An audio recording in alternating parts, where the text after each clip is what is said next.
What's up beautiful people, j'espère que vous allez bien, bienvenue sur ma chaîne.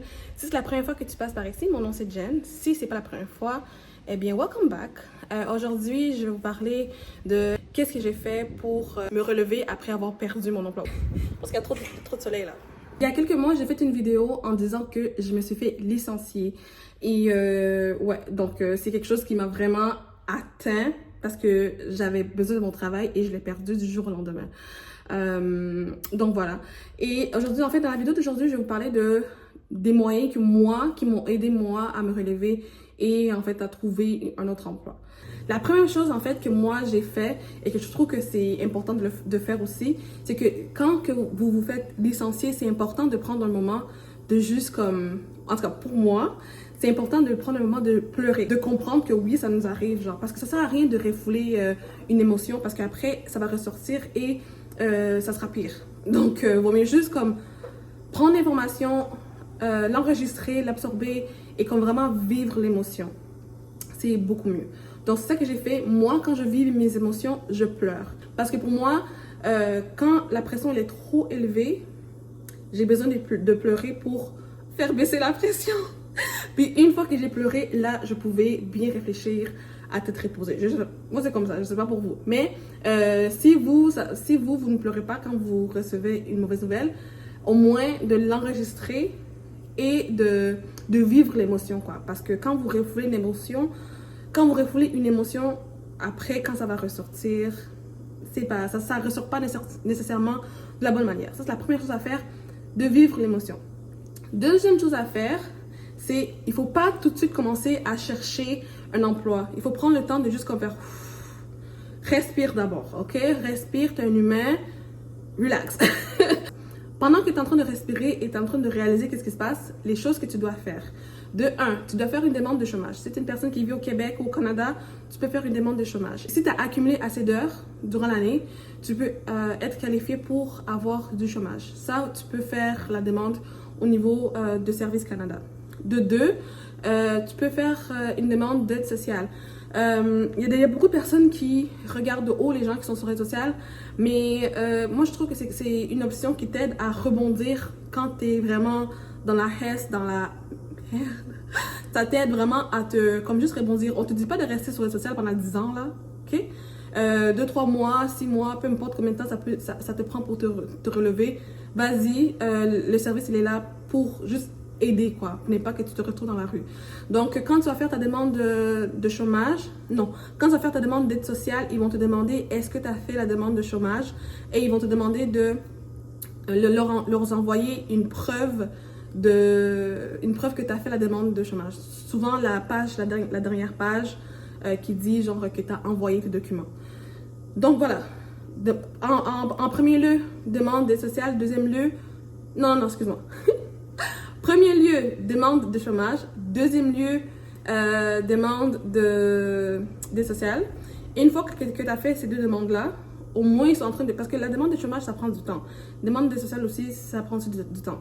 Tout dépendant si c'est achalandé ou pas. Bref, donc tu fais tes deux demandes et là, tu vas comme juste respirer. Au moins, tu sais que tu peux recevoir une dernière paye. Des fois, puisqu'on est payé à chaque 2 semaines, des fois, on accumule une paye, un 4%, tout dépendant des compagnies. Donc, au moins, tu peux regarder un peu avec ton 4% ou peu importe. Bref, donc au moins, pendant que tu es en train de respirer, juste en train de enregistrer l'information et en train de vivre tes émotions, au moins, tes demandes sont faites et tu attends juste que la demande soit traitée. Une fois que tout ça c'est fait, tu prends un temps. Avant de recommencer à chercher un emploi, je recommande fortement de prendre 1, 2, même 3 semaines s'il le faut, de juste comme prendre du temps pour toi.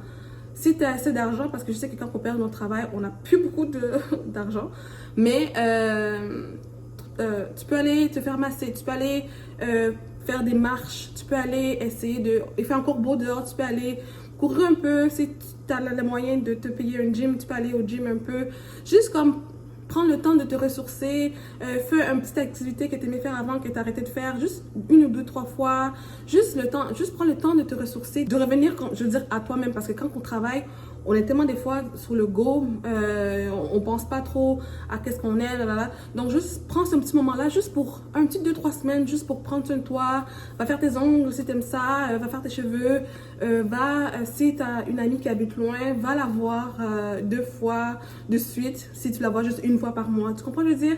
Comme, va voir les amis, va voir la famille, comme juste prends le temps d'être entouré des bonnes personnes que tu aimes, comme juste pour... Ça fait du bien, ça va vraiment du bien. Juste un petit 2-3 semaines, ça va vraiment t'aider. Le temps au moins que tes 2 demandes soient traitées, tout ça. Une fois que tu as fait tout ça, là, tu es prêt, tu es bien outillé pour commencer à faire tes recherches d'emploi.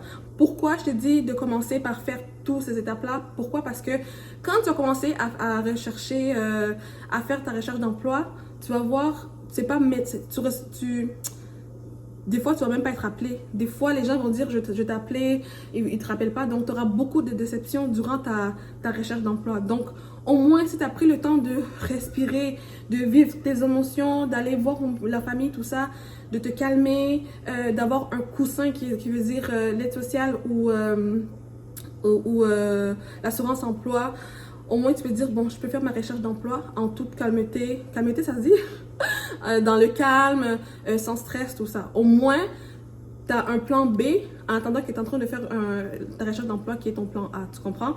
Au moins, si tu n'as pas de retour ou si on t'appelle pas ou quoi que ce soit, tu n'es pas genre en mode de stress au max parce que tu vas pas avoir de quoi payer ton loyer le mois prochain. Genre. Tu comprends ce que je veux dire? Parce qu'au moins, d'ici là, ta demande d'aide sociale ou d'assurance emploi sera traitée et tu vas peut-être recevoir une prestation quelque part qui va t'aider au moins à survivre.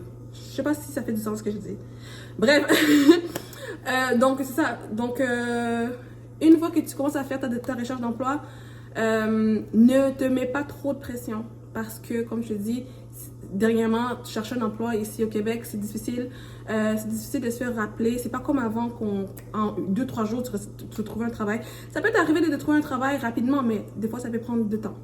Donne-toi du temps. Si tu ne trouves pas du travail dès ta première lancée, c'est pas grave. Juste, le but, en fait, c'est de recommencer le lendemain, OK?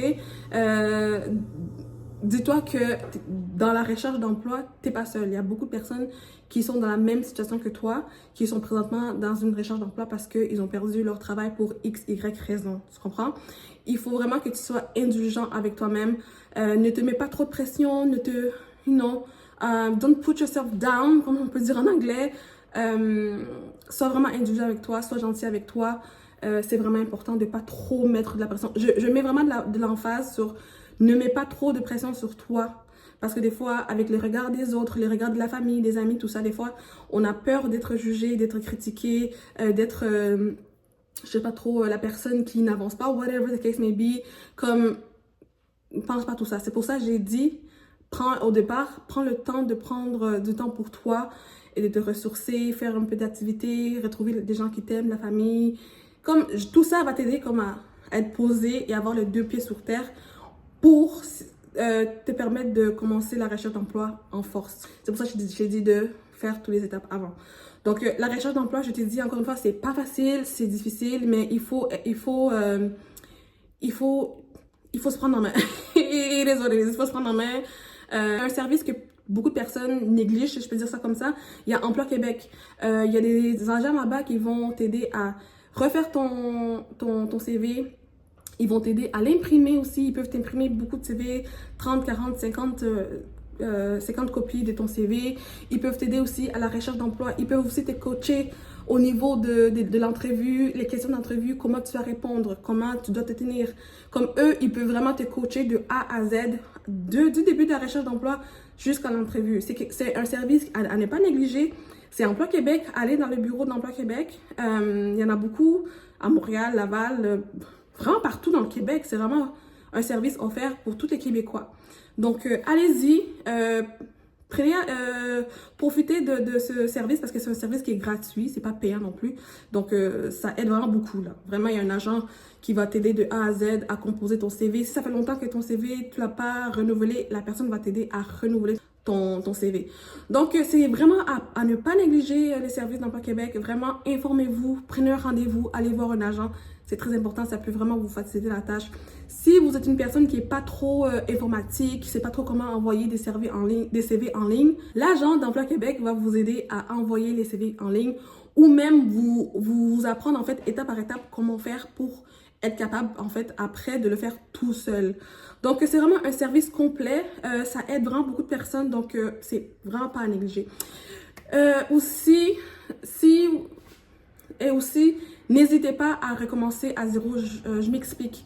Si votre domaine ne donne pas beaucoup d'emplois, tout ça, pensez aussi à changer de domaine. Il y a le domaine de la santé qui est très demandé en ce moment et le gouvernement te paye en fait pour aller à l'école. Informez-vous, vous pouvez avoir une bourse et non prêt, vraiment une bourse. Donc, à chaque mois, vous recevez un montant pour aller à l'école, pour faire votre étude en tant que préposé aux bénéficiaires. Et c'est un très bon travail. Et puis, il y a aussi la construction qui offre cette option-là. Sachez que la construction, c'est pas juste pour les hommes, hein. Il y a aussi des femmes qui peuvent aller dans la construction. Et d'abord, les femmes qui veulent aller dans la construction, c'est très demandé.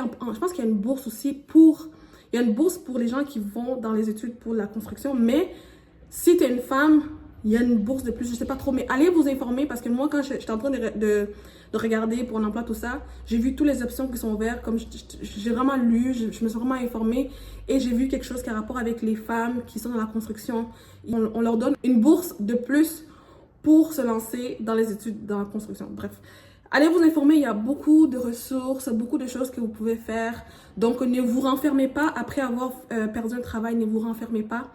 Au contraire, informez-vous, allez sur Internet, surtout allez sur Emploi Québec. Et il y a beaucoup de choses, beaucoup de portes qui peuvent s'ouvrir à vous. Donc voilà, si jamais vous avez d'autres questions, n'hésitez pas à me poser des questions dans les commentaires. Ça va me faire plaisir de vous répondre. N'hésitez pas à me dire si vous aussi, c'est quelque chose qui vous est déjà arrivé, perdre un emploi, comment vous avez fait pour vous relever.